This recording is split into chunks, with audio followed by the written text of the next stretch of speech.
Bonjour à toutes et tous, mes chers amis internautes, que la sainte paix du Très-Haut soit avec chacun d'entre vous. Merci de regarder cette autre vidéo à mon actif.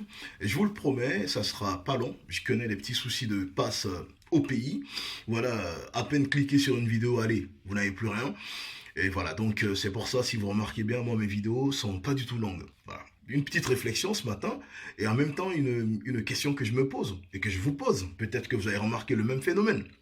Je me demande aujourd'hui pourquoi euh, ce que je vais dire là maintenant a tendance à se généraliser. Vous savez, c'est cette nouvelle façon de voir les choses qui consiste à sortir des studios d'enregistrement, vous savez, les micros de recording. Les micros de studio, on les sort, on les place quelque part dans la nature, dans le décor. Voilà, et pendant qu'il y a un public et puis on enregistre des extraits de clips. Pourquoi c'est une tendance aujourd'hui qui a tendance à se. Pourquoi c'est un choix, c'est une vision qui a tendance aujourd'hui à se généraliser? Eh bien, ça vient se rajouter, vous savez, sur la liste, sur l'interminable liste que moi j'ai déjà dans la tête, parce que j'ai suivi vraiment la genèse des choses depuis plus de 30 ans aujourd'hui. La façon dont la musique guinéenne et les façons de réaliser les clips ont changé depuis plus de 30 ans. Je suis à fond dedans et je sais comment les choses se passent, comment on révolutionne les choses, quelles sont les étapes. Que ce processus, que ce soit le monde de la musique populaire ou des musiques populaires des musiques urbaines, c'est les mêmes. J'ai suivi le processus de changement justement de tous ces différents mondes de musique, mais globalement de la musique guinéenne. Le défaut que notre musique est là, pour moi en tout cas, j'ai l'impression que, c'est même pas une impression, c'est un constat que j'ai fait et c'est le constat de beaucoup de personnes. Chez nous, on est plus dans l'imitation, vraiment dans l'imitation, que dans la création. Je peux comprendre que des jeunes artistes, à un moment donné, qui cherchent encore leur chemin, qui ne savent pas encore quel genre musical adopter, qui ne savent pas encore quoi proposer aux gens, et qui s'essayent un tout petit peu à tout. Ou peut-être qui ont des modèles dont ils fredonnent, vous savez, des créations pour essayer de faire leurs propres armes, justement en surfant sur les techniques de chant de certains aînés, de certains mythes de la musique ou des musiques du monde. Ça, ce sont des choses qui se comprennent. Ça, c'est dans tous les domaines. Même quand vous êtes militaire, peut vous arriver de regarder des films de guerre, de vous inspirer des attitudes des uns et des autres, de certaines personnes. Vous êtes journaliste, il y a des gens forcément qui vous ont influencé. Donc, s'inspirer des gens n'a jamais été mauvais. C'est même naturel, c'est normal. Il y en a, ils s'inspirent forcément, ils s'inspirent tout de suite dans leur contexte immédiat, dans leur environnement immédiat, ils peuvent s'inspirer de leurs parents très tôt qui, à leurs yeux, sont des modèles. Donc, ils s'en inspirent. Il y en a, ils s'inspirent de certains de leurs profs. Parce que les feelings que ces gens qui leur parlent tout le temps envoient, ça les séduit. Donc, ils essaient de s'appuyer sur ça pour construire leur propre identité. Mais ce que je trouve vraiment puant, vraiment dégueu, franchement, excusez-moi toutes ces expressions, c'est les imitations faciles. Chez nous, dès qu'il y en a un qui trouve une petite idée géniale, brillante, sympa, allez, c'est fini, c'est la chose à faire. On va essorer la petite idée jusqu'à ce que ça va finir par saouler tout le monde. Récemment, par exemple, en parlant des enregistrements, des plateaux d'enregistrement. Lorsque des hôtels flambant neufs, on venait de finir d'en avoir beaucoup chez nous, comme par exemple à Kamaen là-bas. Comment ça s'appelle? Palm Hotel. Tout le monde partait là-bas. Tout le monde était dans les beaux décors. C'est comme si on avait honte de montrer ce que la Guinée était. Jusqu'à récemment, les gens étaient dans des idées pareilles. Jusqu'à ce que une certaine Viviane Chedid Ndour à l'époque, ou peut-être déjà Chedid, je ne sais pas, mais en tout cas est venue en Guinée et a fait un super morceau qu'on appelle Wouyouma. Ils ont pris pourtant des danseurs guinéens avec des tissus, de la teinture guinéenne, le textile guinéen qui a été représenté dans ce clip-là. Ils sont allés dans la nature. Ces gens viennent d'un pays qu'on appelle le Sénégal. Le Sénégal, la nature n'a aucunement doté le Sénégal, c'est-à-dire même au 10e près de ce dont la Guinée a bénéficié. De ce que la Guinée bénéficie de la nature, de la part de la nature. Même pas le 10e. Donc, ces gens-là en sont conscients. Donc, ils ont tellement exploité tout chez eux, à un moment donné, celle-là s'est levée, elle est venue chez nous, elle allait réaliser mais un clip extraordinaire avec des participations de drones, avec des rails, tout, bon, pas des drones, avec des caméras sur rails, tout et tout, avec des prises uniques, mais incroyablement réussies dans la nature, auprès de nos chutes naturelles. Et ça a été quelque chose d'exceptionnel. Allez, le déclic. Plein de Guinéens maintenant sont tombés amoureux de la nature et chacun maintenant s'est dit, ah ouais, donc chez nous, franchement, on est sur une mine d'or. Donc notre patrimoine culturel, c'est intarissable. À un moment donné, il y a beaucoup de gens qui avaient commencé ça. On a vu maintenant des clips grand public parce qu'il y en a qui, ça commence à se ressentir à travers les créations de certaines personnes qu'ils sont conscients que le simple fait d'être dans une rue, et voir qu'il y a du monde, c'est les jeunes Guinéens qui sont contents, qui ont le sourire, le temps d'un petit tournage, on donne du sourire à des personnes, c'est d'une richesse extraordinaire. Et aujourd'hui, on a davantage de clips qui se font comme ça. Et franchement, c'est magnifique.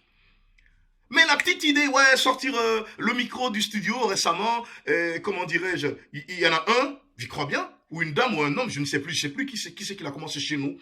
Je ne parle pas du reste du monde entier, mais chez nous en tout cas, il a suffi qu'il y en a un qui mette ça dans son clip, c'est fini. J'ai l'impression qu'on n'arrive plus à tourner des clips. En tout cas, il y a beaucoup de clips que je vois ces derniers temps où il y a ça. Donc, en ne tombant que sur des extraits pareils, on a l'impression de voir les mêmes scénarios, quoi. Yo, il faut trouver autre chose.